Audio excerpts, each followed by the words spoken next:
traditional liberal health bill. Now, sometimes people ask me, well, what are you for?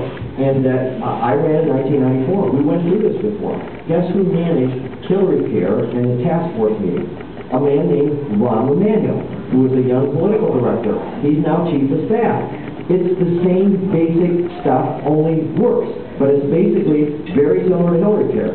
Well, Tom Coburn and Paul Ryan's bill, which is going to probably be at least the conservative main option, whether the party adopts the official option at this point, and the shadow bill, which has been talked a lot about on Fox, because John's on there a lot. I found my 1994 flyer. It says tort reform.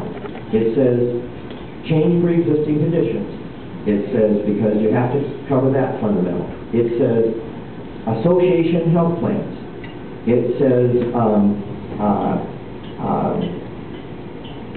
portability, tax credits that are refundable to address unemployed. Guess what Coburn's bill says? Guess what Shattuck's bill says? Exactly what we ran on in 94. Our principles didn't fundamentally change. The question is why did it happen? Well, we didn't have enough. We had I think we had an 11 vote margin, where they have 40. And we had 40 moderate Republicans who weren't going to take our conservative alternative, and every single Democrat was against that alternative. So they blocked health care reform, and then they turned out all we needed was about 10 of them, and we could have passed health care reform. But they blocked it. Now they turned to us and say, you guys don't have an alternative. So we have the same alternative we had before. We believe profit and competition will generate better health care, that when they say, what have you done, what they mean is, how will government take it over? Now, this is 1,017 pages. That this is nothing. That when we're done, I mean, you have wheelbarrows on a basic bill, and the degree we don't define everything, the courts will define it. So you can't possibly, that we think this is awful. You don't understand, when you take over 17% of American economy, you need regulations probably close to fill this room. I don't even know if the regulation on the RV industry probably would fill half this room, just on safety standards and environmental standards. I mean, it is massive. To give you the illustration, even the basics, however, one of the first questions I asked is they claim they have a small business exemption for full-time employees. What's full-time? I said, is it 40, 35, or 30 hours? Well, that'll be up to the health care financing officer. What about seasonal employees? Well, that'll be up to the health care financing officer. What about if, like one company I worked for, the brother-in-law, as part of his deal, got the trucking side, and that was the only trucking part he had? If you have an internal contracted out situation, do they get counted in your employees, or is that a separate company? Well, that'll be up to the health care administrator. What about if you're above and they go below? Well, that'll be up to the health care administrator. And finally, I said, look, we went through this in family medical leave, because as people couldn't get clarity, once you say it's below, if you have 70 employees and you find out that 40 is the cutoff, you could subdivide those into divisions and that type of thing. They said, and Andrew said, well, the reason we're not going to clarify this is we don't want businesses gaining this. To which the obvious question is, and when do you plan to tell them what the rules are? And who's going to write those rules? And are they going to be written in secret? This is nothing. That's why they tried to silence the chart we had that shows all the different new agencies they're creating. And each of those will have things far greater than this to try to do it. You cannot regulate either that, or you just kind of do, to some degree, quite frankly, we may have some discussion about the Constitution tonight, but if you go over and look at the original documents, like in the Declaration of Independence, Jefferson basically quit because he got mad, and they got him back. By the way, in the Constitution, both Hamilton and Jefferson stormed out halfway through and left for a month for Hamilton, because they got so frustrated that their way wasn't coming. But it would be, Jefferson would write it, Adams would write in another word, and Franklin would pick a wiggle word, which basically meant the courts will decide. And that's the danger of us not having the stuff. But the big danger is we shouldn't be taking over this biggest sector anyway, because these are the things the private sector should be working out, not the government. In healthcare, let me just, I could go off on any number of tangents, but here's what the fundamental debate is. And constantly I get, well, we think you guys can, one group wants to compromise.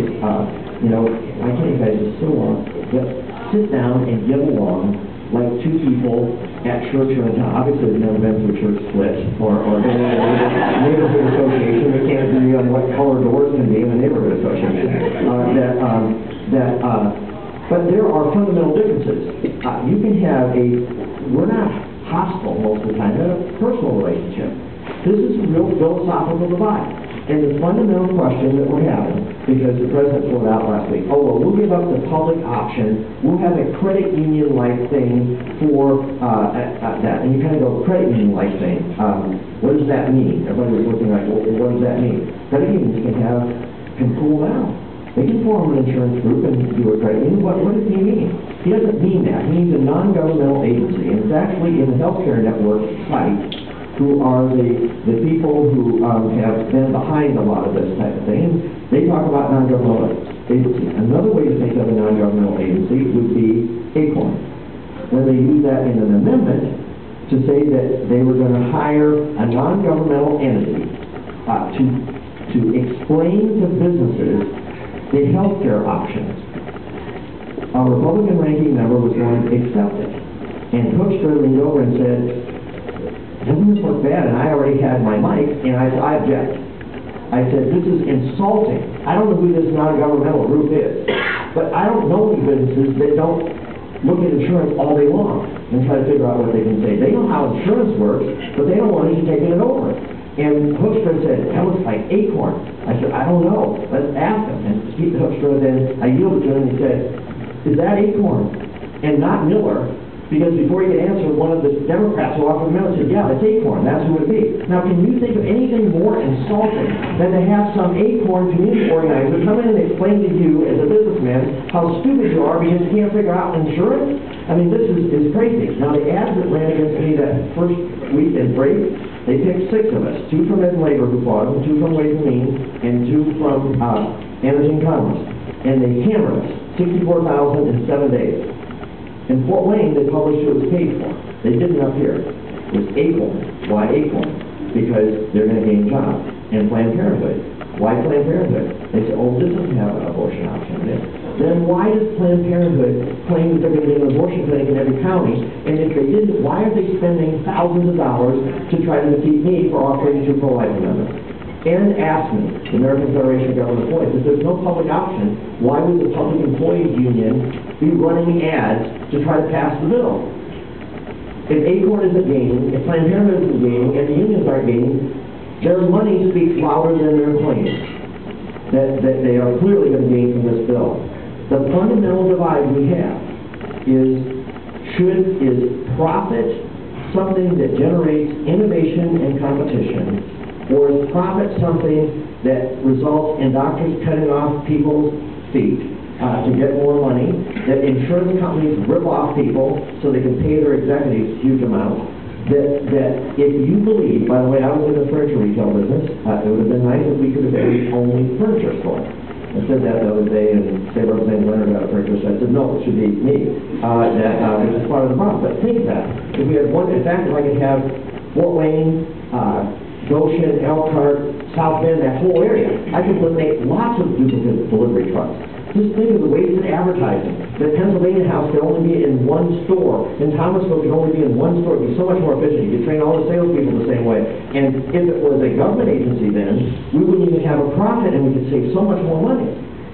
That there's nothing in any category that doesn't meet what they're saying in healthcare.